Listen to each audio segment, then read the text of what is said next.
कहानी की शुरुआत एक नौजवान लड़के जुनवू से होती है जो वीडियो गेम खेल रहा होता है। तभी अचानक कुछ ऐसा होता है जिसकी उसको बिल्कुल उम्मीद नहीं थी। उसके साथियों ने उससे कहा, भागो, अभी निकलो। उसने अपने हेडफोन उतारे और लिविंग रूम में चला गया। तभी उसके फोन पर एक इमरजेंसी अलर्ट आया। तुरंत बाद बाहर से चीखने और चिल्लाने की आवाजें आने लगी। जुनवू हैरान होकर आगे बढ़ा और जैसे ही उसने बाहर झांका, उसके होश उड़ गए। पूरा इलाका अफरा तफरी में था। लोग इधर उधर जान बचाकर भाग रहे थे, कुछ बिल्डिंग से कूद रहे थे, कोई चिल्ला रहा था। एक फायर ट्रक रोड पर बेकाबू होकर टकरा गया और तभी उसने देखा कि एक इंसान दूसरे इंसान को जानवरों की तरह काट रहा था। जुनवू समझ ही नहीं पा रहा था कि ये हो क्या रहा है। तभी एक माँ अपनी बच्ची को बचाने के लिए उसके पास गई, लेकिन अगले ही पल उसकी वही बेटी अचानक उस पर टूट पड़ी और उसे ही काटने लगी। जुनवू की रूह तक कांप गई। ऐसा मंजर देखकर वो दंग रह गया। तभी उसके फ्लैट के दरवाजे पर जोर जोर से कोई दस्तक देने लगा। अब उसने हिम्मत जुटाई और गेट के पास गया। हालांकि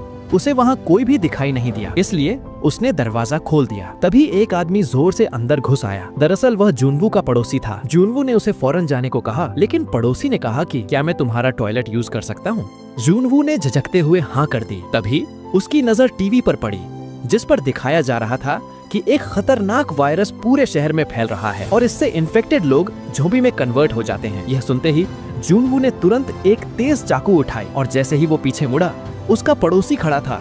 उसने उसे बाहर जाने को कहा। हालांकि पड़ोसी ने उसे समझाया और कहा कि मैं बिल्कुल ठीक हूँ, लेकिन अचानक उसकी आंखें लाल हो गईं और वो ज़ॉम्बी में बदलने लगा। जुनवू ने अपनी पूरी ताकत लगाई और ज़ॉम्बी को दरवाजे से बाहर धकेलने में कामयाब हो गया। उसने डर के मारे फौरन दरवाजे को फ्रिज से ब्लॉक कर दिया।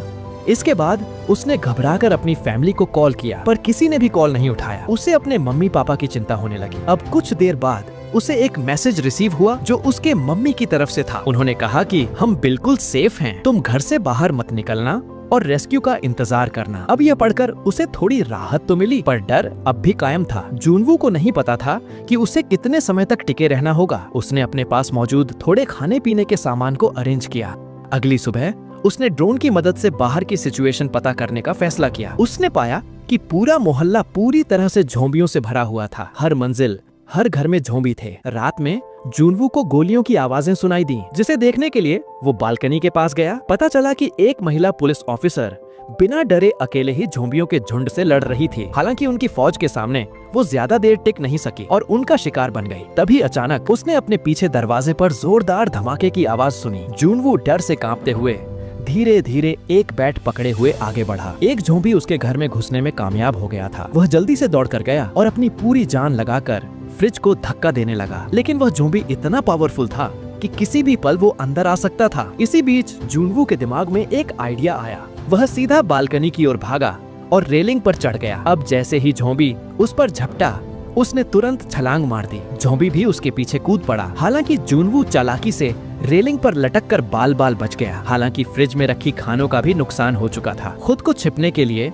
उसने खिड़कियों को पूरी तरह से सील कर दिया। मगर अब एक और बात थी जो कुछ ही देर में उसे पता चलने वाली थी, और वह बात सुनकर उसके होश उड़ने वाले थे। अब जुनवू को न केवल ज़ॉम्बियों का बल्कि खाने की कमी का भी सामना करना पड़ा। 15 दिनों के स्ट्रगल के बाद जुनवू का दिमागी संतुलन बिगड़ने लगा। उसने अपने मम्मी पापा को खुशी खुशी घर लौटते देखा, लेकिन जब उसे पता चला कि वो सब कुछ उसकी दिमाग की कल्पना थी, तो उसकी सांसें थमने लगी। वह दर्द में रोते हुए जमीन पर गिर गया। खुशकिस्मती से एक वॉइस मैसेज आया जिससे उसे जीने की थोड़ी सी उम्मीद दिखी। ये मैसेज उसके मम्मी पापा ने भेजा था, लेकिन घर के अंदर बहुत कमजोर सिग्नल था। जुनवू को एक जोखिम उठाना पड़ा जिससे उसकी जान भी जा सकती थी। आखिरकार काफी कोशिश के बाद फोन में सिग्नल आ गया, लेकिन उस वॉइस मैसेज में उसके माता पिता की दर्द भरी चीखें थीं।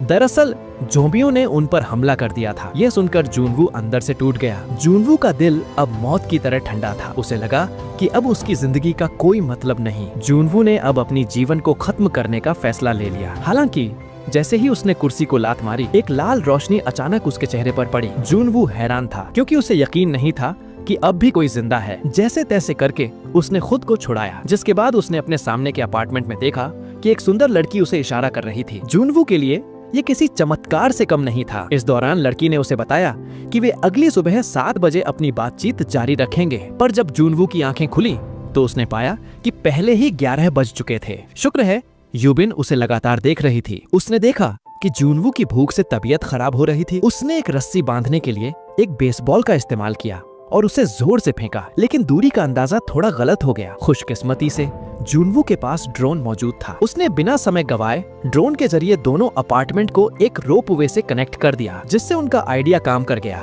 और यूबिन ने एक फूड का पैकेट रस्सी से बांधकर उसके पास भेज दिया। हालांकि वो इस बात से अनजान थे कि ये खुशी बस कुछ पल के लिए ही उनकी मेहमान है। दरअसल एक फायर फाइटर जो एक ज़ॉम्बी बन चुका था, उसने यूबिन की फेंकी रस्सी को पकड़ लिया और तेजी से उसकी बिल्डिंग पर चढ़ने लगा। वो ज़ॉम्बी कोई आम ज़ॉम्बी नहीं था, उसमें अभी भी इंसानों के जैसे सोचने की शक्ति बची थी। वहीं दूसरी ओर जब तक यूबिन को इस बात का पता चला, काफी देर हो चुकी थी। ज़ॉम्बी ने रस्सी को खींच लिया, जिससे यूबिन लड़खड़ाकर गिर गई और वही बेहोश हो गई। ज़ॉम्बी दीवार पर चढ़ने लगा और तेजी से उसके कमरे की ओर बढ़ने लगा। इसके बाद जुनवू ने ज़ॉम्बी को रोकने के लिए उसका ध्यान भटकाने की कोशिश की, लेकिन वो ज़ॉम्बी इतना जिद्दी था कि वो आगे बढ़ता गया। अब यहाँ एक बार फिर ड्रोन काम में आया। जुनवू ने लगातार ड्रोन की मदद से ज़ॉम्बी को परेशान करना शुरू कर दिया, पर बदकिस्मती से ज़ॉम्बियों ने ड्रोन को नष्ट कर दिया। अब जैसे ही वो बालकनी पर चढ़ने वाला था, अचानक यूबिन को होश आ गया। उसने एक ही वार में ज़ॉम्बी को मारकर नीचे गिरा दिया। यूबिन को खतरे से बचता देख जुनवू को जान में जान आई। हालांकि यूबिन ने उसे जो खाना दिया था वह लगभग खत्म हो चुका था। अब थक हार कर जुनवू ने रिस्क लेकर बाहर जाकर खाने का इंतजाम करने का फैसला लिया, नहीं तो भूख से उनकी मौत पक्की थी। उसने खुद को रेडी किया और सावधानी से दरवाजा खोला। किस्मत से बाहर कोई ज़ॉम्बी नहीं था। अब खोज पड़ताल के दौरान जुनवू को अपने पड़ोसी की डेड बॉडी के पास कुछ चाबियां मिली। उसने जल्दी से उसके रूम का गेट खोला, जहां उसे बेड पर एक बॉडी दिखाई दी। उसने उस पर एक जूता फेंका, लेकिन कोई हरकत नहीं हुई। यह सुनिश्चित करने के बाद कि वह सुरक्षित था, उसने बिना समय गंवाए घर की तलाशी लेनी शुरू कर दी। रेफ्रिजरेटर को खोलने पर एक बदबू उसके नाक में गई, लेकिन शुक्र है कुछ डिब्बा बंद खाना और ड्रिंक्स अभी भी सही सलामत थे। जुनवू ने यह भी पाया कि उसका पड़ोसी एक शौकीन क्लाइंबिंग एक्सपर्ट था, इसलिए आसपास कुछ इलेक्ट्रॉनिक डिवाइस भी हो सकते थे। जिसके बाद उसे 2 वॉकी टॉकी भी मिले जो उसके बहुत काम आ सकते थे। लेकिन तभी एक ज़ॉम्बी ने पीछे से अचानक उस पर झपट्टा मारा। जुनवू ने ज़ॉम्बी को दूर धकेल दिया और हताशा से घर से बाहर भागा। उस रात जुनवू ने कई दिनों के बाद भरपेट और चैन से खाना खाया। फिर उसने कुछ खाना और वॉकी टॉकी को एक बॉक्स में रखकर यूबिन तक पहुंचा दिया। वे दोनों आखिरकार एक दूसरे से बात करने में कामयाब हो गए। उन्होंने कई दिनों बाद एक दूसरे इंसान की आवाज सुनी थी, इसलिए उन्होंने लंबे समय तक बात की। लेकिन खुशी हमेशा कम समय के लिए होती है। जो शांत थे अचानक पागल हो चुके थे और बिल्डिंग की ओर दौड़ रहे थे। वे दोनों जल्द ही जमीन पर लेट गए। अब हल्की सी आवाज भी उनकी मौत बन सकती थी, पर यहीं यूबिन से गलती से शोर हो गया। अब ज़ॉम्बियों की बढ़ती कदमें उसे सुनाई देने लगीं। तभी जुनवू ने लड़की से उसके कमरे का नंबर पूछा और तुरंत चालाकी से उसके पड़ोसी के कमरे में कॉल लगा दी, जिससे ज़ॉम्बी का ध्यान उस तरफ खिंच गया और वो वहाँ चले गए। हालांकि अब यहाँ रुकना मौत को गले लगाना जैसा था। वे ज़ॉम्बियों के हाथों मरने का इंतजार नहीं करना चाहते थे, इसलिए उन्होंने ऊपर 8वीं मंजिल पर जाने का फैसला किया, जहाँ पर ज़ॉम्बी नहीं थे। उन दोनों के तैयार होने के बाद यूबिन, जिसे रॉक क्लाइंबिंग का एक्सपीरियंस था, उसने एक रस्सी की मदद से फौरन तेजी से छलांग लगा दी। पर जैसे ही वो नीचे उतरी, चारों ओर से ज़ॉम्बी उस पर टूट पड़े। अपनी फुर्ती और तेज क्लाइंबिंग स्किल्स के साथ उसने एक के बाद एक ज़ॉम्बी को चकमा दिया और भागती रही। हालांकि ज़ॉम्बियों की तादाद काफी होने के कारण वो उनकी चपेट में आ गई और फिर जैसे ही उसने बंदूक उठाने की कोशिश की तो एक ज़ॉम्बी अचानक उस पर कूद पड़ा। पर ऐन वक्त पर आकर जुनवू ने उसकी जान बचा ली और दोनों ज़ॉम्बियों की भीड़ से बचते बचाते बिल्डिंग के अंदर आ गए। उन्होंने ज़ॉम्बियों को बाहर रोकने के लिए अपार्टमेंट का मेन गेट बंद कर दिया और फिर लिफ्ट में छलांग लगा दी। वो सीधे 8वीं मंजिल की ओर बढ़ने लगे। उन्होंने सोचा कि अब उन्हें कोई खतरा नहीं, लेकिन जैसे ही उन्होंने पीछे मुड़कर देखा तो वो दंग रह गए, क्योंकि ज़ॉम्बियों का एक बड़ा समूह अचानक उनकी तरफ आ रहा था। जुनवू ने ज़ॉम्बियों के खिलाफ जमकर लड़ाई लड़ी, जबकि यूबिन को किसी ने एक कमरे में खींच लिया। कुछ ही सेकंड में एक स्मोक ग्रेनेड फेंका गया और एक नकाब पोश आदमी बचाव के लिए आया। हालांकि यूबिन को अब भी उस आदमी पर भरोसा नहीं था। इसके बाद आदमी ने उन्हें खाना और पानी ऑफर किया, लेकिन भूखे होने के बावजूद उन दोनों ने खाने की हिम्मत नहीं की। यह देखकर उस आदमी ने पहला निवाला खाया। फिर इन दोनों ने भी उस पर भरोसा करके खाना शुरू कर दिया।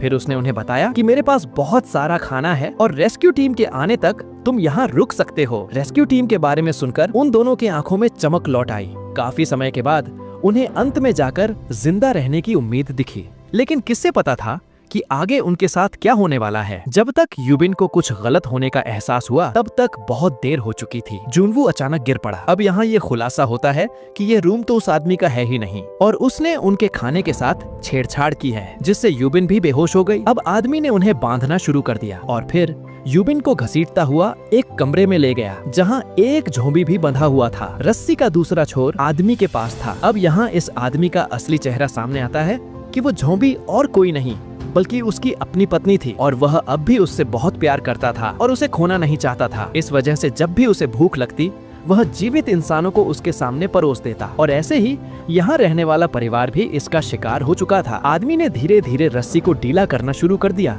जिससे वो झोंबी यूबिन पर झपट्टा मारने लगा। पूरा कमरा चीखों से भर गया। वहीं दूसरी तरफ जुनवू होश में आ गया और तुरंत बंदूक से डराते हुए कहा कि दरवाजा खोलो। हालांकि उस आदमी ने बिना डरे रस्सी फेंक दी। जुनवू ने छलांग लगाई और पूरी जान लगाकर रस्सी को पकड़ा, पर पूरी ताकत लगाने के बावजूद वो उसे रोक नहीं सका। चीखों की एक गूंज के बाद अचानक एक चुप्पी सी छा गई। आदमी ने सोचा कि अब तक काम हो गया होगा और गेट खोला, लेकिन तभी उसकी झोंबी पत्नी ने उस पर ही हमला कर दिया। दरअसल यूबिन ने एक तकिए से खुद को बचा लिया था। अब यूबिन ने बिना सोचे तुरंत गोली चला दी, जिससे अब वो दोनों पति पत्नी हमेशा के लिए एक हो गए। हालांकि गोली की आवाज सुनकर आसपास के सारे झोंबी अब उनकी तरफ दौड़ पड़े। चारों तरफ से राक्षसी भीड़ दरवाजे तोड़ने लगी। अब उनके पास सिर्फ दो रास्ते थे, या तो लड़ो या फिर एक दूसरे को खत्म कर लो। किम और जुनवू ने एक दूसरे को देखा, हल्की सी मुस्कान दी और हथियार उठा लिया। और जैसे ही वो ट्रिगर दबाते तभी एक तेज आवाज आई किसी हेलीकॉप्टर की। वो दोनों तेजी में खिड़की के पास गए और आंखों में उम्मीद की चमक दौड़ पड़ी। सचमुच रेस्क्यू हेलीकॉप्टर आ चुका था। वो अब इस आखिरी मौके को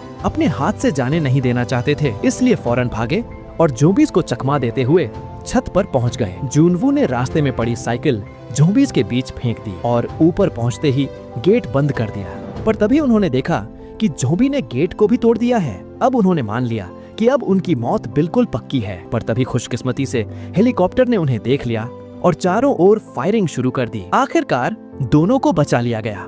रेस्क्यू के बाद रेडियो टावर भी फिर से ऑन हो गए, जिससे बचे हुए लोग भी अब SOS सिग्नल भेजने लगे, क्योंकि जब तक इंसान जिंदा है उम्मीद कभी नहीं मरती। इसी के साथ ये थ्रिल और सर्वाइवल से भरी खूबसूरत फिल्म यहीं खत्म होती है।